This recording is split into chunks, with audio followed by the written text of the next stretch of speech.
Hey guys, আসসালামু আলাইকুম। Welcome back to my new video. আজকের পর্বে আমি আপনার সাথে খুবই মজাদার একটা চিংড়ি বড়া রেসিপি শেয়ার করব। এই চিংড়ি বড়াটা গরম ভাতের সাথে খেতে কিন্তু খুবই ভালো লাগে।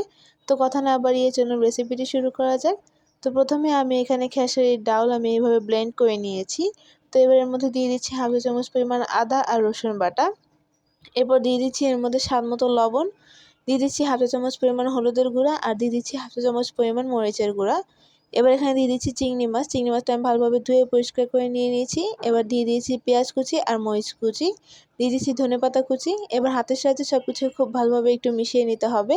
তো সব কিছুকে খুব ভালোভাবে মিশানো হয়ে গেলে আমি এটাকে এবার ভেজে নিব। তো চুলায় একটা প্যানে তেল গরম করে নিয়েছি। তো এবার আমি এরকম বড়ার সাইজ করে আমি এটাকে দিয়ে দিলাম।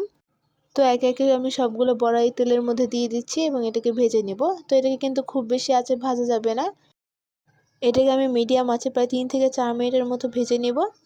তো একটা সাইড হয়ে গেলে আমি এটাকে উল্টিয়ে দিচ্ছি এবং অপর সাইডটাও ভালোভাবে ভেজে নিচ্ছি। আমার একটা সাইড হতে প্রায় 2 মিনিটের মতো সময় লেগেছে। তো 2 সাইডটা যখন ভালোভাবে হয়ে যাবে তখন আমি এটাকে উঠিয়ে সার্ভ করে নিচ্ছি। তো ব্যাস তৈরি হয়ে গেল মজাদার চিংড়ি বড়া। আপনারা অবশ্যই এটি বাসায় ট্রাই করবেন এবং কেমন লেগেছে তা আমাকে জানাবেন। তো আমি আপনাদেরকে একটা ভেঙে দেখাচ্ছি।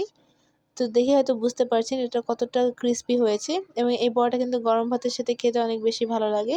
তো আমার আজকের রেসিপিটি এই পর্যন্তই। ভালো লাগলে অবশ্যই লাইক কমেন্ট শেয়ার করবেন। আল্লাহ হাফেজ।